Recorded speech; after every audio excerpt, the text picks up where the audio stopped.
Hello friends, എല്ലാവർക്കും നമസ്കാരം. നിങ്ങൾ ഏവരും കാത്തിരിക്കുന്ന അലീനയുടെ നാളത്തെ വിശേഷത്തിലേക്ക് എല്ലാ കൂട്ടുകാർക്കും സ്വാഗതം. എല്ലാവർക്കും ഒരു ശുഭരാത്രി നേർന്നുകൊണ്ട് നാളത്തെ സൂപ്പർ ഹിറ്റ് വിശേഷത്തിലേക്ക് കിടക്കാം.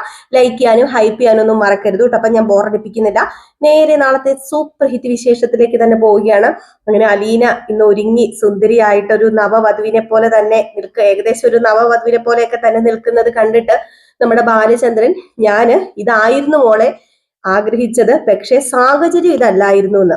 അതായത് വിവാഹമൊക്കെ കഴിപ്പിച്ച് വിടണം എന്നൊക്കെ ഒരു ആഗ്രഹം നമ്മുടെ ബാലചന്ദ്രന്റെ മനസ്സിലുണ്ടായിരുന്നു ഉടനീളം. പക്ഷെ എന്ത് ചെയ്യാനാണ്, നമ്മുടെ അലീനയെ യാത്ര അയക്കാൻ പോവുകയാണ്.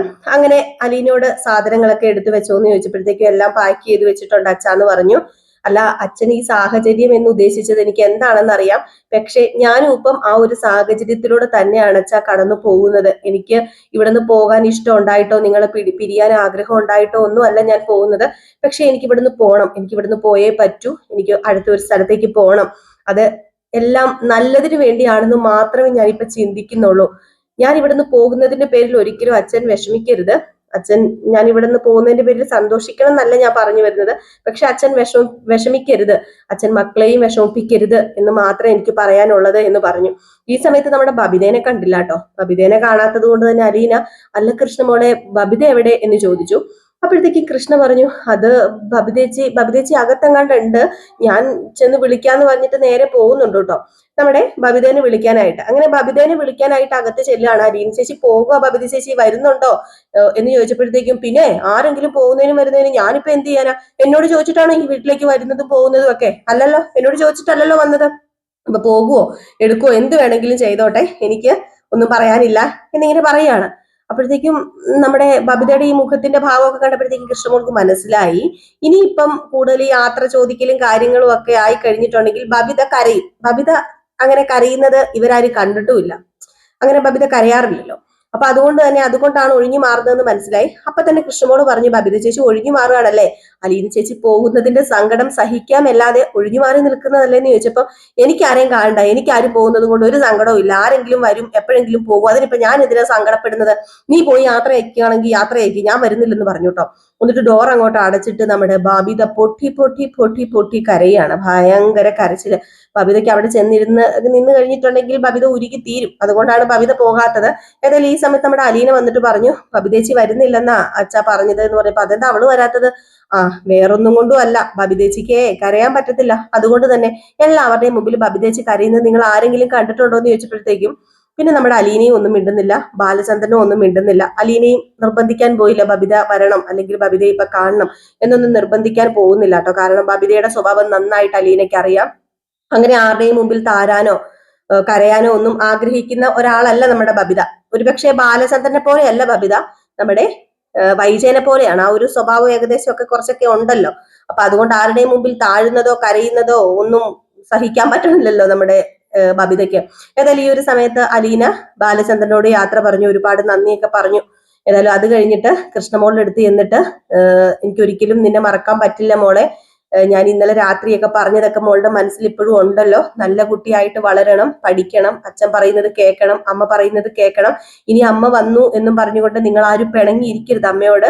പണ്ട് നിങ്ങൾ എങ്ങനെയാണോ അമ്മയോട് പെരുമാറിയത് ആ ഒരു രീതിയിൽ തന്നെ പെരുമാറണം. ഞാനിത് പ്രത്യേകിച്ച് പറഞ്ഞു തരണ്ട എന്ന് എനിക്കറിയാം, നിങ്ങൾ അറിഞ്ഞു ചെയ്യുന്ന മക്കളാണെന്നൊക്കെ എനിക്കറിയാം, പക്ഷെ പറയാതിരിക്കാൻ വയ്യ, അതുകൊണ്ട് പറഞ്ഞതാണ് എന്ന് പറഞ്ഞു കേട്ടോ.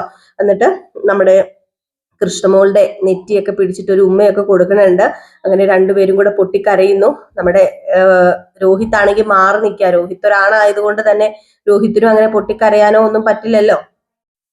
രോഹിത് മാറി നിന്നപ്പോഴത്തേക്കും നമ്മുടെ അലീന ചോദിക്കുകയാണ്, നീ എന്താടാ പോയി മാറി നിൽക്കുന്നത്, നിനക്ക് എന്താ പറ്റിയത്, നീ എന്നെ യാത്ര അയക്കുന്നില്ലേ എന്നിങ്ങനെ ചോദിച്ചു പതുക്കെ ചെന്ന് കഴിഞ്ഞപ്പോഴത്തേക്കും നമ്മുടെ രോഹിത് ഒന്നും മിണ്ടുന്നില്ല കേട്ടോ. അപ്പൊ രോഹിത്തിനോട് പറഞ്ഞു, കഴിഞ്ഞതൊക്കെ കഴിഞ്ഞു, പോയതൊക്കെ പോയി, ഇനി നിനക്കൊരു പുതിയ ജീവിതമാണ്. ഇനിയിപ്പം 2 മാസവും കൂടെ കഴിഞ്ഞിട്ടുണ്ടെങ്കിൽ നിനക്ക് കോളേജിലേക്ക് പോകണം. നിന്റെ സസ്പെൻഷനൊക്കെ പിൻവലിച്ചിട്ട് നീ അങ്ങോട്ടേക്ക് പോകുമ്പോഴേക്കും നല്ല രീതിയിൽ തന്നെ പഠിക്കണം, പഴയ കൂട്ടുകെട്ടിലേക്കൊന്നും പോകരുത്, അലീന ചേച്ചി പറഞ്ഞു തന്നതെല്ലാം മനസ്സിലുണ്ടായിരിക്കണം എന്നൊക്കെ പറഞ്ഞപ്പോഴത്തേക്കും നമ്മുടെ രോഹിത് പറയുന്നുണ്ട്, ഒരിക്കലും അലീന ചേച്ചി പറഞ്ഞതൊന്നും എന്റെ മനസ്സിൽ നിന്ന് പോവില്ല അലീന ചേച്ചി, കാരണം എനിക്കൊരു പുതിയ ജീവനും ജീവിതവും ഒക്കെ തന്നത് അലീന ചേച്ചി അല്ലേ, ആ അലീന ചേച്ചി പറഞ്ഞത് എന്റെ മനസ്സിൽ നിന്ന് ഒരിക്കലും പോവില്ല എന്ന് പറഞ്ഞപ്പോഴത്തേക്കും, നല്ലത് മാത്രമേ മോനെ നിനക്ക് വരത്തുള്ളൂ, അച്ഛനും അമ്മയും സന്തോഷമായിട്ടിരിക്കുന്നത് കാണാൻ വേണ്ടി ആഗ്രഹിക്കണം, അവരെ ഒന്നിപ്പിക്കുക എന്നുള്ളത് ഇനി നിങ്ങളുടെ 3 പേരുടെയും കൂടെ ലക്ഷ്യമായിരിക്കണം. അവരെ ഒന്നിക്കണം. അതിന് നിങ്ങൾ 3 പേരും കൂടെ പരിശ്രമിക്കണം. അലീന ചേച്ചിക്കോ പറ്റിയില്ല. അങ്ങനെ എല്ലാം നല്ലതിന് വേണ്ടി മാത്രമായിരിക്കും. ഇനി അങ്ങോട്ടേക്കെല്ലാം നല്ലതിന് വേണ്ടി ആവട്ടെ എന്ന് നമുക്ക് പ്രാർത്ഥിക്കാം എന്നൊക്കെ പറഞ്ഞിട്ട് നമ്മുടെ അലീന രോഹിത്തിനോടും യാത്ര ചോദിച്ചിട്ട് ഇറങ്ങുകയാണ്. അപ്പോഴത്തേക്കും ബാലചന്ദ്രൻ പറഞ്ഞു, മോളെ സമയം ഇത്രമായി, പോണം, കാരണം നമുക്ക് അവിടെ എത്തേണ്ടതാണ്, തിരിച്ച് എനിക്ക് ഇങ്ങോട്ട് വരേണ്ടതും അല്ലേ എന്ന് പറഞ്ഞപ്പോഴത്തേക്കും പോകാച്ചാന്ന് പറഞ്ഞിട്ട് നമ്മുടെ രോഹിത്തിനോടും അതുപോലെ തന്നെ ബബിതയോടും ടാറ്റയൊക്കെ പറഞ്ഞിട്ട് നമ്മുടെ അലീന ചങ്കു പൊട്ടി ഇറങ്ങുകയാണ്. നെടുമ്പുഴയ്ക്കൽ വീടിന്റെ പടി. ഇനി അങ്ങോട്ടേക്ക് കയറാൻ പറ്റുമോ ഇല്ലയോ എന്നൊന്നും അറിയില്ല. ഒരുപാട് പ്രതീക്ഷകളോടുകൂടി വന്ന അലീനയ്ക്ക് അവിടെ നിന്ന് ഒരു പ്രതീക്ഷയും ഇല്ലാതെ, പ്രതീക്ഷിച്ചതൊന്നും കിട്ടാതെ ഇറങ്ങിപ്പോകേണ്ട ഒരവസ്ഥയാണ് നമ്മുടെ അലീനയ്ക്ക് നാളത്തെ ആ ഒരു എപ്പിസോഡിൽ കാണുന്നത്. പക്ഷെ ഇനി അലീന പോകുന്ന സ്ഥലത്തേക്ക് പ്രതീക്ഷകൾ മാത്രമാണുള്ളത്. പ്രതീക്ഷകളുടെ ഒരു ചുവടുവെപ്പാണ് നമ്മുടെ അലീന. ഇനിയാണ് അലീന ജീവിക്കാൻ പോകുന്നത് കേട്ടോ. ഏതായാലും അങ്ങനെ നമ്മുടെ ബാലചന്ദ്രൻ അകത്തേക്ക് കയറ്റുന്നു, വണ്ടിക്കകത്തേക്ക് കയറ്റി, അതുപോലെ ഡിക്കിയിലേക്ക് സാധനങ്ങളൊക്കെ എടുത്ത് പെറക്കി വെച്ചു. അതിനോടൊപ്പം നമ്മുടെ ബാലചന്ദ്രൻ വണ്ടി എടുക്കുന്നു, തിരിക്കുന്നു, ആ ഗേറ്റ് കടക്കുന്നു, അലീന തിരിഞ്ഞു നോക്കുന്നു, ബബിതയും രോഹിത്തും കൂടെ നിന്ന് ടാറ്റ കൊടുക്കുന്നു. ചങ്കു പൊട്ടുന്ന ആ മുഹൂർത്തങ്ങൾ കേട്ടോ. ഏതായാലും ഡ്രൈവ് ചെയ്ത് പോവുകയാണ്. ഈ ഒരു സമയത്ത് ഓടി കൃഷ്ണമോള് പോയിട്ട് ഓടി ബബിതയുടെ റൂമിലേക്ക് ചെന്ന് കയറി കിടന്ന് കരയാണ് കേട്ടോ. അവിടെ ചെന്ന് കഴിഞ്ഞപ്പോഴത്തേക്കും ബബിത പൊട്ടിക്കരയുന്നു. ബബിതയും കൃഷ്ണമോളും കൂടെ ഭയങ്കര കരച്ചില്. രോഹിത്തിന് എന്ത് ചെയ്യാൻ പറ്റും? രോഹിത്തും റൂമിൽ കയറിപ്പോയി. ആ റൂമിനകത്തേക്ക് ചെല്ലുമ്പോഴും അവിടെ ഓരോരോ റൂമിലും നമ്മുടെ അലീനയുടെ ആ വാസനയും അലീനയുടെ ആ ഒരു ഇതുമൊക്കെയാണ്, അഭാവമൊക്കെയാണ് നമ്മുടെ കൃഷ്ണയ്ക്കും ബബിതയ്ക്കും രോഹിത്തിനും ഒക്കെ ഫീൽ ചെയ്യുന്നത്. അങ്ങനെ വല്ലാത്തൊരു ഫീലിങ്സ്, പൊട്ടിക്കരയാണ്. ഇനി എന്ത് ചെയ്യണം എന്നൊന്നും അറിയാൻ പറ്റത്തില്ലാത്തൊരവസ്ഥ. അവരുടെ അമ്മയ്ക്ക് സമാധാനമായല്ലോ, ഇനിയിപ്പം വരാമല്ലോ നമ്മുടെ വൈജയ്ക്ക്, സമാധാനത്തോടു കൂടി ജീവിക്കാൻ വരാം എന്നൊക്കെ ഓർത്തിരിപ്പുണ്ട്. വന്നു കഴിയുമ്പോൾ ഭയങ്കര സമാധാനമായിരിക്കും. ഇതിനിടയിൽ പിന്നെ കാണിക്കുന്ന സീൻ എന്ന് പറഞ്ഞു കഴിഞ്ഞിട്ടുണ്ടെങ്കിൽ നമ്മുടെ മനു നേരെ ചെല്ലുകയാണ് കേട്ടോ വൈജയുടെ അടുത്തേക്ക്. അങ്ങനെ വൈജ റൂമിൽ ഇരിക്കുമ്പോഴത്തേക്കും വൈജയുടെ അടുത്തേക്ക് മനു ചെന്നിട്ട്, അല്ല അറിഞ്ഞായിരുന്നോ ആന്റിന്ന് ചോദിച്ചപ്പോഴത്തേക്കും, എന്തറിഞ്ഞായിരുന്നോ എന്നാടാ നീ ചോദിക്കുന്നത്?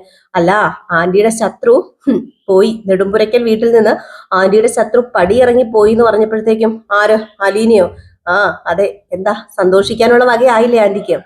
ഏതായാലും ഇനിയിപ്പോ ആന്റി വിചാരിച്ച പോലെ തന്നെയൊക്കെ കാര്യങ്ങൾ നടക്കട്ടെ. അലീനയുടെ പാട് നോക്കിപ്പോയി. ഇനിയിപ്പം വൈജാന്റി കൂടുതൽ ദിവസം ഇവിടെ കാണത്തില്ലല്ലോ എന്ന് പറയുമ്പോഴത്തേക്കും, അവൾ അങ്ങനെ പോയിട്ടുണ്ടെങ്കിൽ ഇനി ഈ വൈജ തല ഉയർത്തിപ്പിടിച്ച അന്തസ്സോടുകൂടി ചെല്ലും നെടുമ്പുരയ്ക്കൽ വീട്ടിലേക്ക്. അവള് പോയിട്ടുണ്ടെങ്കിൽ, അവള് പോയി എന്നൊന്നും എനിക്ക് തോന്നുന്നില്ല. ഇതുപോലെ പല പ്രാവശ്യവും അവള് പോകും എന്ന് പറഞ്ഞിട്ടുണ്ടെന്ന് പറഞ്ഞപ്പോഴത്തേക്കും, നിർത്താന്റി, ആന്റി കൂടുതൽ സംസാരിക്കണ്ട. ആന്റി ഇപ്പം വിചാരിക്കുന്നുണ്ടായിരിക്കും എല്ലാം നേടി ജയിച്ചു എന്നൊക്കെ. പക്ഷേ ആന്റി ഒന്നോർത്തോ, തുടങ്ങിയിട്ടേ ഉള്ളൂ ആന്റിയുടെ പതനം. ഇവിടെ തുടങ്ങിയിരിക്കുന്നതേ അലീനയുടെ ഉയർച്ചയും അതുപോലെ ആന്റിയുടെ പതനവുമാണ്. അത് അറിയാതെയാണ് ആന്റി ഇപ്പം നിന്ന് സംസാരിക്കുന്നതെന്ന് പറഞ്ഞപ്പോ, എന്തൊക്കെയാടാ വിളിച്ച് നീ പറയുന്നത്? ഓ, അലീനയുടെ ഉയർച്ച കാണാനാണല്ലോ നീയൊക്കെ അല്ലെങ്കിലും ആഗ്രഹിക്കുന്നത്. ആയിക്കോട്ടെ, അവൾ ഉയർന്നു പൊങ്ങിക്കോട്ടെ, പന പോലെ വളർന്നോട്ടെ. അല്ലെങ്കിലും ദുഷ്ടന്മാരെ പന പോലെ വളർത്തൂല്ലോ. ഇനി ഏത് കുടുംബത്തിൽ കയറി ചെന്നിട്ടായിരിക്കോ അവള് പ്രശ്നം ഉണ്ടാക്കാൻ പോകുന്നത്? അവള് കെട്ടി പോയിരിക്കുന്നത് ഏത് കുടുംബത്തിലേക്കാണ്? അപ്പട്ട സമാധാനം നഷ്ടപ്പെടും. ആ വീട് തകർന്ന് തരിപ്പണമായി പോകുന്നു പറഞ്ഞപ്പോഴത്തേക്കും, ഏതായാലും ഇനി തകർന്ന് തരിപ്പണമാകാൻ പോകുന്നത് ഏത് വീടാണെന്നേ ആന്റി കണ്ടോ? ഇനിയിപ്പം ആന്റി അത് അനുഭവിച്ചു തന്നെ അറിഞ്ഞോ ഏത് വീടാണ്, ആരാണ് തകർന്ന് തരിപ്പണമാകാൻ പോകുന്നതെന്ന്. ഇത്രയും നാള് അഹംഭാവത്തോടു കൂടി, അഹങ്കാരത്തോടു കൂടി, തലയെടുപ്പോടു കൂടി നടന്ന ഈ എന്റെ മുമ്പിൽ നിൽക്കുന്ന കുഞ്ഞിരാമമേനോന്റെ ഒരേയൊരു മകൾ, ആ മകൾ തലയെടുപ്പോട് കൂടി നടക്കുന്നതൊന്ന് കാണണമെന്ന് പറഞ്ഞപ്പോഴത്തേക്കും, ഓ നീ എന്നെ പ്രാഗി വിടുവാണോ? ഏയ്, ഞാൻ പ്രാകാനോ? ആന്റീനെ പ്രാകാൻ ഞാൻ ആരാ? ഞാനൊരു വാസ്തവം പറഞ്ഞെന്നും മാത്രമേ ഉള്ളൂ. ആന്റിയുടെ ആങ്ങളമാര് പറയുന്നതും കേൾക്കുന്നില്ല, ആര് പറയുന്നതും കേൾക്കുന്നില്ലല്ലോ. ആന്റിക്ക് സ്വന്തം ഇഷ്ടങ്ങളൊക്കെ അല്ലേ, അപ്പൊ വരുന്നതൊക്കെ ആന്റി അങ്ങോട്ട് അനുഭവിക്കുക, അല്ലാതെ പിന്നെ എന്ത് ചെയ്യാനാ? അലീന പോയി രക്ഷപ്പെട്ടു എന്ന് മാത്രമേ ഞാൻ പറയുന്നുള്ളൂ എന്ന് പറഞ്ഞിട്ട് മനു അങ്ങോട്ടേക്ക് പോയപ്പോഴത്തേക്കും, ഏതായാലും നേരെ നമ്മുടെ വൈജ ബബിതേനെ വിളിക്കുകയാണ്. ബബിതയുടെ കോള് കണ്ടതും ദേഷ്യം പെരുവിരളം നിങ്ങൾ കേറിട്ടോ. വൈജയുടെ കോള് കണ്ടതും ബബിത എന്നാന്ന് ചോദിച്ചു ഫോൺ എടുത്തിട്ട്. അല്ല, അവൾ അവിടെ നിന്ന് പോയോടി എന്ന് ചോദിച്ചപ്പോഴത്തേക്കും, ആര് പോയോന്നാ ഇപ്പൊ അമ്മയ്ക്ക് അറിയണ്ട, അമ്മയ്ക്ക് ഇപ്പൊ എന്താ വേണ്ടത്?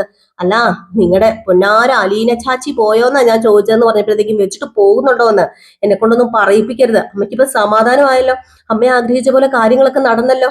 ഇങ്ങോട്ടേക്ക് കയറി വായിനി, കയറി ഇങ്ങോട്ടേക്ക് വന്ന് നെടുമ്പുരയ്ക്കൽ വീട് അങ്ങോട്ട് മുറിച്ച് എടുത്തോണ്ട് അങ്ങോട്ട്. ഞാനൊന്നും പറയുന്നില്ല, എന്നെ കൊണ്ടൊന്നും പറയിപ്പിക്കരുത് എന്നൊക്കെ പറഞ്ഞിട്ട് പെട്ടെന്ന് ഫോൺ കട്ട് ചെയ്തപ്പോഴത്തേക്കും തന്നെ വൈജിക്ക് മനസ്സിലായി ബബിതയുടെ ദേഷ്യം കണ്ടപ്പോ.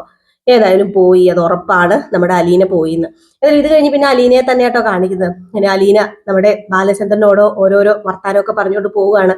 അങ്ങനെ അലീനയോട് ചോദിക്കുന്നുണ്ട്, നിനക്ക് ഇത്രയും ദിവസം ആയല്ലോ നീ ഇവിടെ വന്നിട്ട്, എന്ത് തോന്നുന്നു മോളെ നിനക്കെന്ന് ചോദിക്കുമ്പോ എന്ത് തോന്നാനാ അച്ഛാ, എനിക്ക് പ്രത്യേകിച്ച് സത്യം പറഞ്ഞാലേ ചങ്ക് പൊട്ടുന്ന വേദനയോടുകൂടിയാണ് ഞാൻ ഇവിടുന്ന് പോകുന്നത്.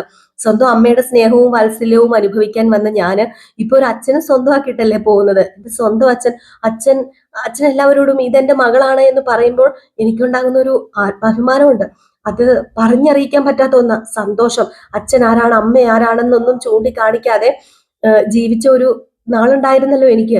പക്ഷെ ആ നാളിൽ നിന്നൊക്കെ ഇപ്പൊ വ്യത്യസ്തമായിട്ട് എന്റെ മോളാണ് എന്നൊക്കെ നിങ്ങൾ വിളിച്ചു പറയുമ്പോഴുണ്ടാകുന്ന ആ ഒരു സന്തോഷം ഉണ്ടല്ലോ, ആ ഒരു സന്തോഷം വിട്ടിട്ടാണല്ലോ ഞാൻ ഇവിടുന്ന് പോകുന്നതെന്ന് ഓർത്തിട്ടാ എനിക്ക് സങ്കടം എന്നൊക്കെ പറയുന്നുണ്ട് കേട്ടോ നമ്മുടെ അലീന. ഇതൊക്കെ കേൾക്കുമ്പോഴത്തേക്കും ബാലചന്ദ്രന്റെ മനസ്സ് വിങ്ങി പൊട്ടുകയാണ്. അങ്ങനെ അലീന ചോദിക്കുന്നുണ്ട്, അച്ഛ എങ്ങോട്ടേക്കാ കൊളുത്തുപുഴ എന്ന് ഈ വേഷത്തിലേക്ക് എന്തിനാ അങ്ങോട്ടേക്ക് കൊണ്ടുപോകുന്നത്? ഞാനൊരു വേലക്കാരി അല്ലെങ്കിൽ സർവന്റ് ആയിട്ടല്ലേ പോകുന്നത് എന്ന് പറഞ്ഞപ്പോൾ ആര് പറഞ്ഞു നീ സർവന്റ് ആയിട്ടാണ് പോകുന്നതെന്ന്? നീ ഒരിക്കലും സർവന്റ് ആകാനല്ല. ആ കൊളുത്തുപുഴ എന്ന് പറയുന്ന ആ സ്ഥലത്ത് ഒരു കൊട്ടാരത്തിലാണ് നീ പോകുന്നത്, വെറും സർവന്റ് ആയിട്ടല്ല, ആ കൊട്ടാരത്തിന്റെ രാജകുമാരി ആയിട്ടെന്ന്. ഇത് കേട്ടതും എന്താ അച്ഛനെ വിളിച്ചു പറയുന്നതെന്ന് ചോദിക്കുന്നുണ്ട്. ഏതായാലും ബാക്കി കഥയൊക്കെ നമുക്ക് നാളെയും മറ്റന്നാളൊക്കെ ആയിട്ട് കേൾക്കാട്ടോ. അപ്പൊ കാത്തിരിക്കുക, അടിപൊളി വിശേഷങ്ങളാണ്, മിസ് ചെയ്ത് കളയരുത്. എല്ലാ ദിവസവും നമ്മൾ ഫുൾ വിശേഷവും പ്രമോ ഒക്കെ ആയിട്ട് വരുന്നുണ്ട്. ലൈക്ക് ചെയ്യാനും ഹൈപ്പ് ചെയ്യാനും മറക്കരുത്. നമ്മുടെ വീഡിയോ ഇഷ്ടപ്പെടുന്നുണ്ടെങ്കിൽ, ചാനൽ ഇഷ്ടപ്പെടുകയാണെങ്കിൽ സബ്സ്ക്രൈബ് ചെയ്യാനും മറക്കരുത്. Tata bye bye.